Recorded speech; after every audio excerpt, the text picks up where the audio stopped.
I will bring up, I always bring up human rights. I always bring up human rights. But my position on Khashoggi has been so clear. If anyone doesn't understand it in Saudi Arabia or anywhere else, then they haven't been around for a while. So that was the comment a few hours ago in Jerusalem. President Biden responding to a question about Jamal Khashoggi. Before his meeting tomorrow with leaders in Jeddah, Saudi Arabia, that will include the Crown Prince Mohammed bin Salman. A U.S. intel report concluding the Crown Prince approved the killing of Khashoggi 4 years ago. That was 2018.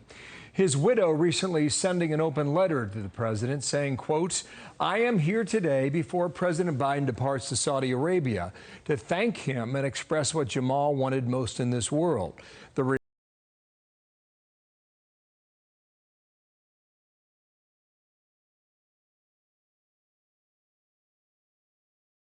woman, Hanan Khashoggi, and her attorney, Rhonda Fahmy. Ladies, good morning to both of you, and thank you for your time today. Ms. Khashoggi, I know it's a tough time for you, and you bet, and my sympathies to you. On Tuesday of this week, I understand you met with 3 administration officials. Did they tell you that indeed the topic of your husband would come up? Yes, based on our conversation, it did reassure me the human rights issue, and on top of it, my husband tragedy, it will come up, and that's why they invited me and to know his real legacy and the true wishes of my husband, regardless the noise around my husband tragedy, because there is a lot of people saying infit themselves to my husband life, but actually they don't speak in real legacy of my husband, which is saving the people life, at least minimum to start immediately release the political prisoner. Okay. I care about them life. I care about any journalist life. So just to be clear, they told you that would happen, but a White House spokesman later said we're not in the habit of previewing our conversations. And our correspondent, Jackie Heinrich, is in Jerusalem right now, and she just filed an email our way asking the same to another official traveling with the president, John Kirby, and apparently there was not a commitment like you're describing now. What does that tell you, if anything? Yeah, maybe I did speak in a humble way because I'm not used to the media here yet. When I been asked, I just straightforward, I answer what I get.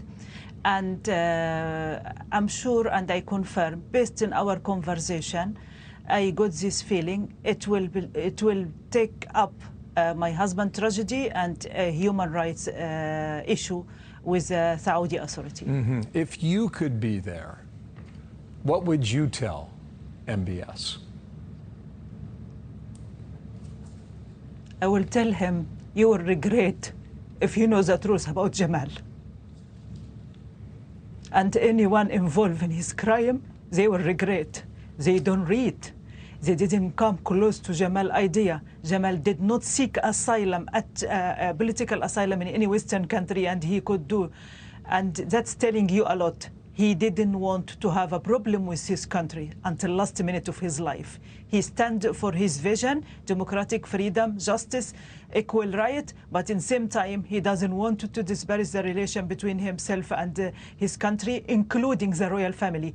Jamal Khashoggi was faithful to the royal family, and he said it out loud, and he was honest with his statement. Mm-hmm. If I see the member of royal family, I will tell them they will regret. Yeah. And especially with the step, we will take it ahead, and Ms. Rhonda will share more with you. I can feel the emotion in your voice. Hanan, why do you believe the Crown Prince wanted your husband dead?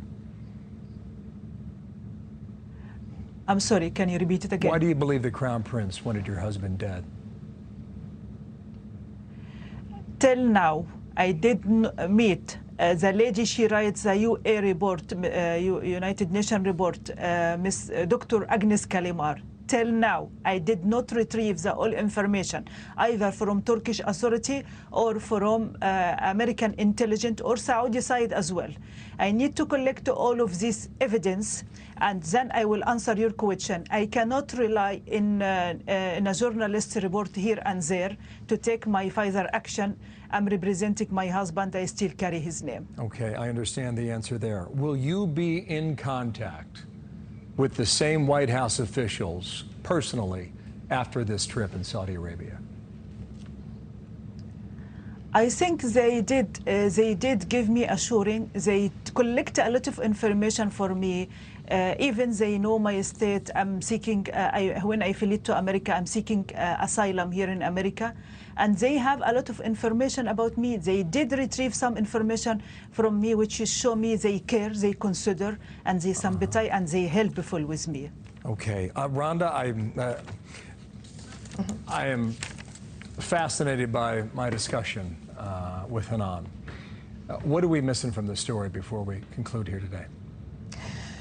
Sure, Bill. Part of the healing process for Hanan and closure was this White House meeting that we had on Tuesday. But the rest of it, we're not done yet. This is not the end.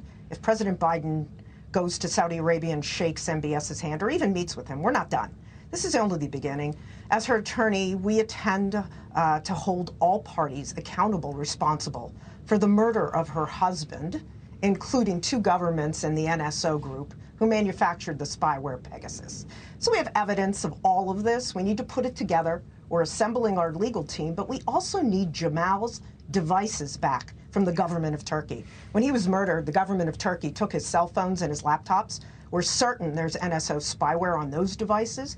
I have asked for those back formally through the ambassador to Turkey here in Washington. I've written a letter to the president of Turkey. Okay. We also need the UN Special Rapporteur's report. We need additional evidence from the U.S. government and, of course, from the government of Saudi Arabia about what exactly happened, where's Jamal's body, where are his devices. So we're launching legal action in the near future. And so this isn't done. This is just the beginning. I understand that as well, and it's going to be a long process, and I know you're up for that. Rhonda, thank you for your time. And Hanan Khashoggi, thank you for coming on and telling the world your story. Much appreciated. Thank you, Fox News. Thanks, Bill. Thank you, Mr. Bill. Thank you.